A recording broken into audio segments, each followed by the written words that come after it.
오늘은 12월 발표된 경제 지표를 근거로 지금 경제 상황이 어떻고 우리는 어떤 식으로 투자를 하고 대응을 해야 할지 알아보는 그런 시간인데요.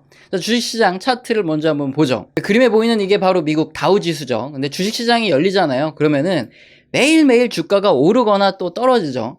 근데 뉴스나 일부 전문가들 보시면 오르면 오르는 이유를 갖다 붙이고 내리면 내리는 이유를 갖다 붙여주면서 이 주가의 등락을 설명을 해 주십니다. 예를 들어서 오미크론 이슈 같은 거, 이 문제만 해결되면은 주식시장이 막 상승할 수 있다, 이런 대책을 제시해 주시는데 듣기에는 굉장히 합리적으로 생각이 되죠. 근데 이 오미크론이 해결되면 또 어디선가 어떤 문제가 또 팍 터져요.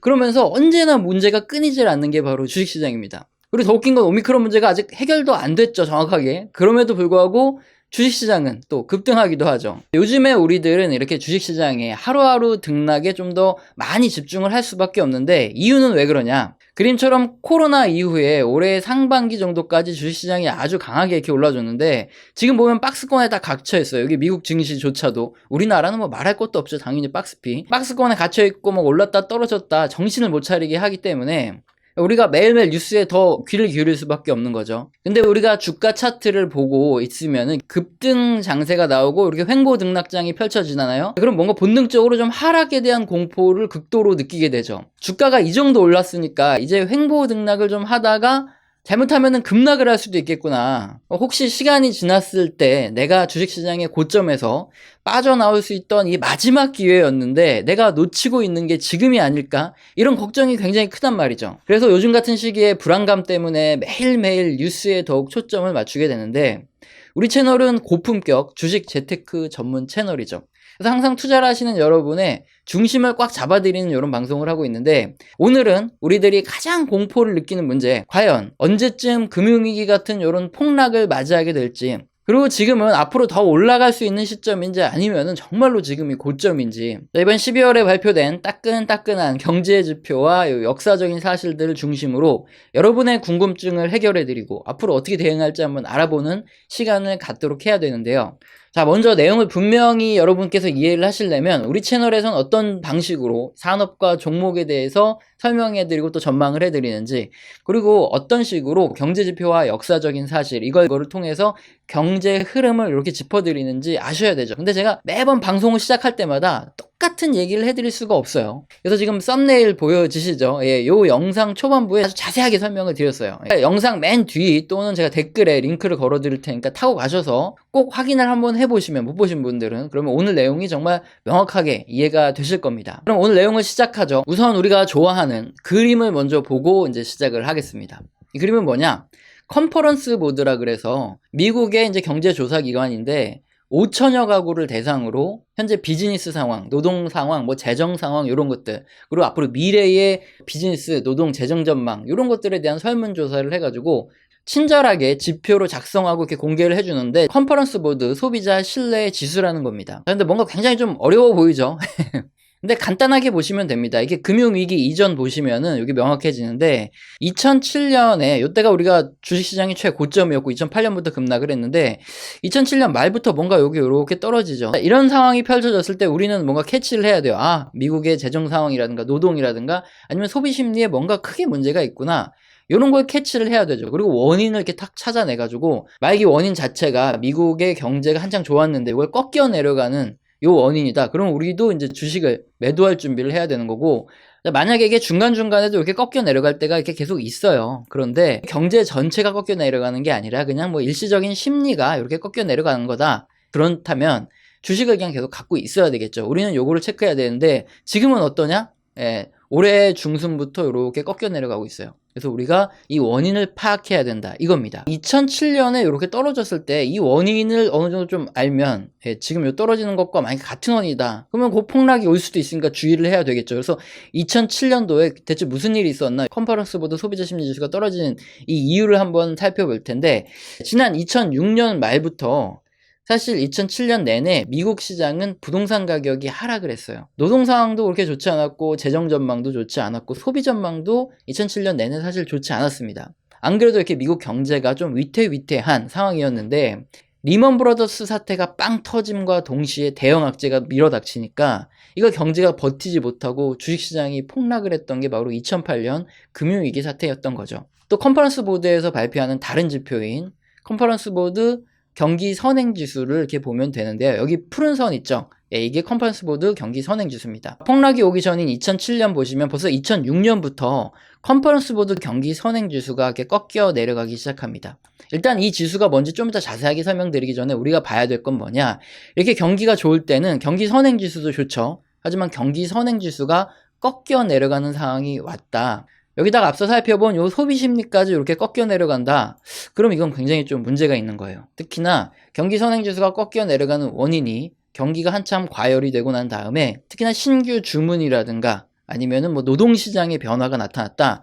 그러면 이거는 고점을 찍고 경기가 점점 떨어진다는 소리거든요. 그러면은 한 2, 3년 내에 금융위기 같은 폭락이 올 수 있으니까 그때는 굉장히 주의를 하고 우리가 주식시장의 포트폴리오를 바꿔야 되는 거죠. 그런데 우선 뭐 최근 컨퍼런스 보드 경기 선행지수 보면 어떻습니까? 아직까지 떨어지진 않고 있다. 요건 일단 그래서 안심을 좀 당장은 해도 된다 하는 상태에서 컨퍼런스 보드 경기 선행지수가 뭔지 한번 자세히 알아보죠.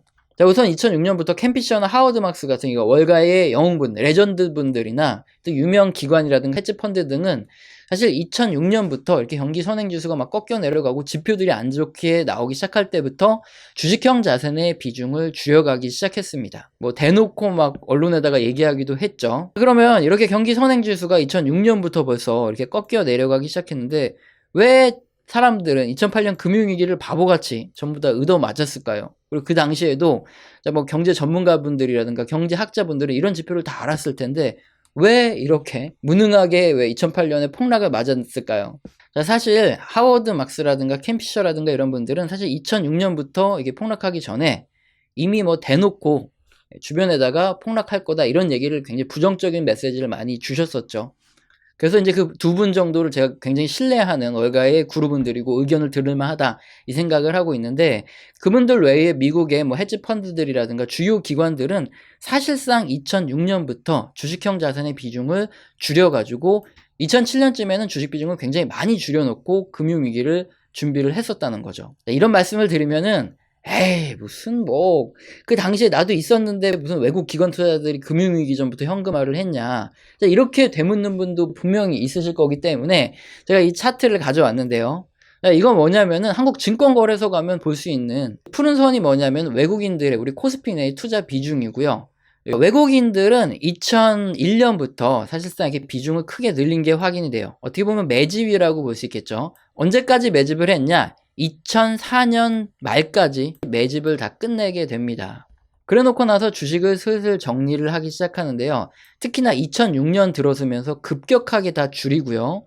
매집된 물량이 한 30 몇 프로 정도가 여기였는데 2008년 1월이 되기 전에 외국인들은 매집했던 물량을 전부 다 처분하고 나간 거 확인이 되시죠? 이건 제가 임의로 만든 게 아니라 한국증권거래소 가면은 다 나오는 자료입니다. 자, 이 그림을 보고 푸른 선 그 외국인 비중을 보니까 정말 명확해지죠. 정말 귀신같이 2001년부터 2004년, 2005년까지 미친듯이 매입을 해놓고, 그리고 나서 이제 털기 시작하면서부터 정말로 이제 금융위기 직전까지, 폭락이 오기 전까지 다 털어버리죠. 그때 주식시장 보면 외국인들이 매집했을 때는 완전히 바닥이다가 그 다음에 뭐 2배, 3배 주식시장이 확 올라가죠.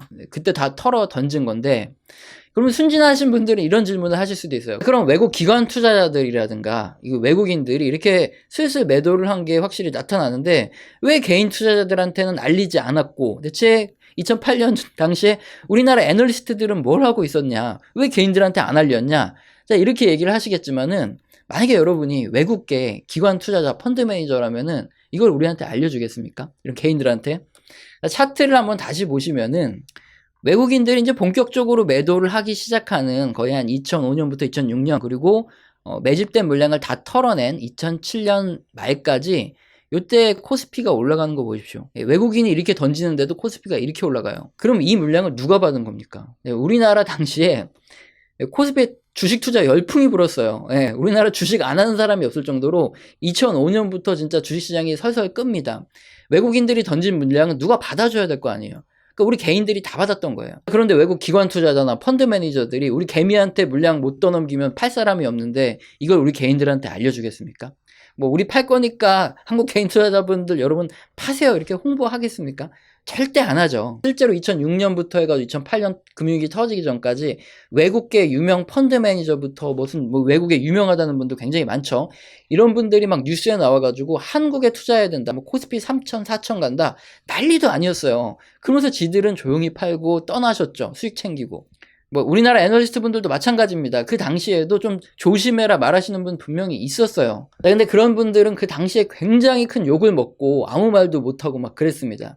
근데 요즘에 유튜브 영상 보면은 제가 좀 안타까운 게 뭐 해외 유명한 무슨 투자자네 무슨 펀드 매니저네 뭐 어떤 이런 사람들 뭐 인터뷰 내용 막 가져와가지고 뭐 앞으로 폭락할 거라는 둥 앞으로 뭐 오를 거라는 둥 막 이런 뉴스 막 퍼나르게 하시는 분들 굉장히 많은데, 최소한 2008년 이전부터 좀 투자를 해 보셨거나 아니면 좀 수십 년간 외국인의 행태를 지켜본 사람들은 진짜 외국의 투자 레전드라는 분들이라든가 아니면 이런 유명한 사람들 중에서도 진짜 딱 소신 있는 몇 명 의견만 딱 귀 기울이고 나머지 사람들 뭐 누가 뭘 했네 이런 거는 솔직히 다 안 믿어요.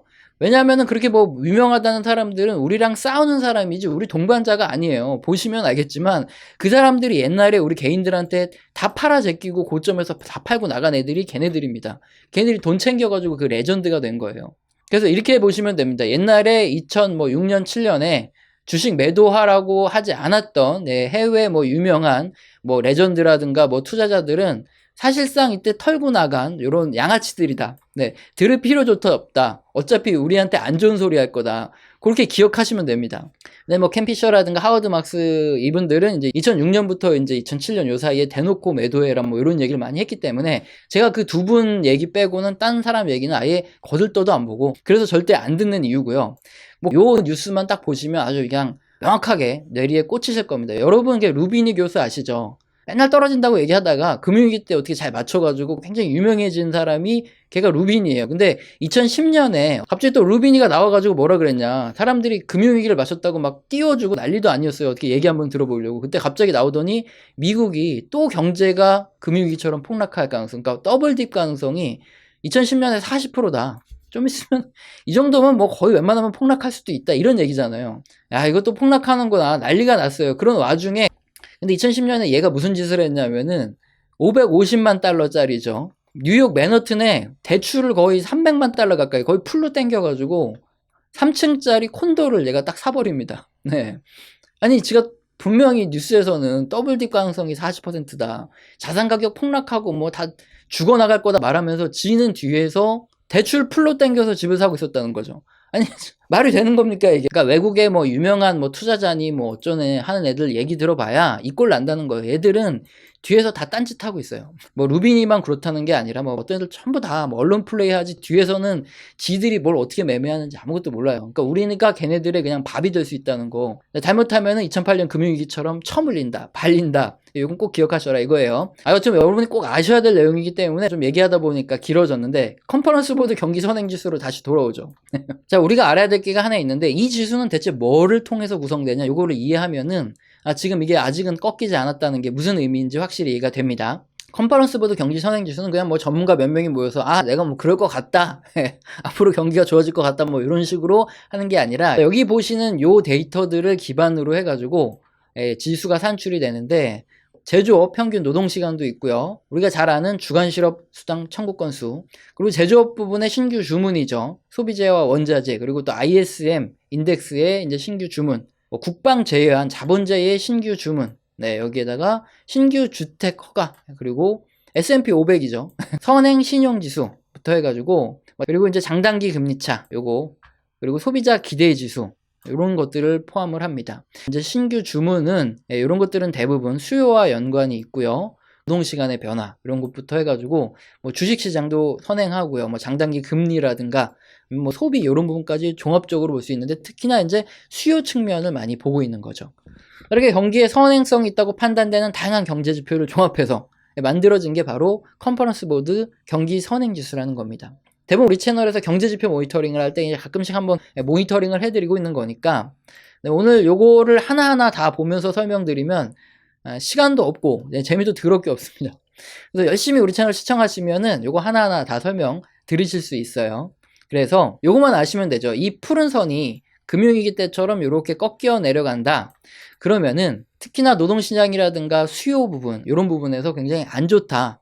그래서 꺾여 내려가는 거다. 이렇게 확인을 하시면 되고, 지금 컨퍼런스 보드 경기 선행 지수가 아직은 꺾여 내려가고 있지 않죠. 그렇기 때문에 우리는 일단 이 지표를 봤을 때는 미국의 전체 경제가 꺾여 내려간 건 아니다. 하지만은 소비자 심리 부분에서는 좀 개인들의 심리 상태가 조금 위축되고 있다. 공급 대란부터 해가지고 코로나 사태로 이렇게 위축되고 있는 것으로 결론 짓고 넘어가시면 됩니다. 아직 괜찮다는 거죠.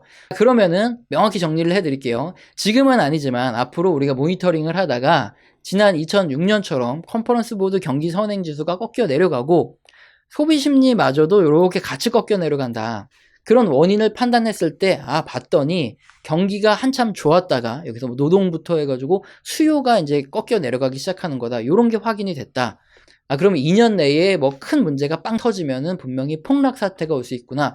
요거를 우리가 알아두고 정신 바짝 차리고 그 다음에 리스크 관리를 최중점으로 둔 포트폴리오, 그러니까 주식 비중을 좀 줄이고 뭐 채권 비중이라든가 아니면은 뭐 금이라든가 이런 기타 자산으로 포트폴리오를 분배하는, 이렇게 해서 최대 손실률 MDD를 낮출 수 있는 요 방향으로 포트폴리오를 이렇게 변경해 가야 되는 거죠. 그때는 우리 채널 보시면은 제가 좀 설명을 다 드릴 테니까 꾸준히 시청해 주시고 뭐 구독, 좋아요 계속 눌러달라 이거죠. 일단 다른 경제 지표들도 굉장히 볼 게 많은데 오늘 일일이 전부 다 설명드리면은 진짜 얼마나 지겹겠습니까? 그래서 오늘 일단 컨퍼런스 보드 소비자 신뢰 지수와 경기 선행 지수를 가지고 지금의 경제 흐름, 그리고 우리가 어떻게 해야 될지 이런 것들을 추적 관찰해 봤습니다. 자, 영상 하단에 설명란에 보면은 후원 계좌로 후원해 주시는 분들이 이제 많진 않은데 가끔 계세요. 우리 채널은 내가 할 수 있는 도움을 드리면 이게 무형이든 유형이든 이게 돌고 돌면서 모두 풍족해진다, 모두 성공한다, 이런 진리를 제가 그대로 실천하고 있죠. 그래서 제가 또 감사의 의미로 후원해 주신 분들께는 산업과 종목에 대한 얘기, 그리고 경제 상황 등 이렇게 매달 따끈따끈한 이런 경제 지표를 기반으로 자료를 업데이트해서 이제 한 달 교육을 계속 진행하고 있습니다. 그래서 5만 원 이상 후원해 주신 분들은 꼭 메일 보내주세요. 그러면 한 달 교육 진행해 드리도록 하겠습니다. 오늘 영상도 마음에 드셨다면 구독과 좋아요는 꼭 눌러주시고요. 지속적으로 시청 부탁드립니다. 감사합니다.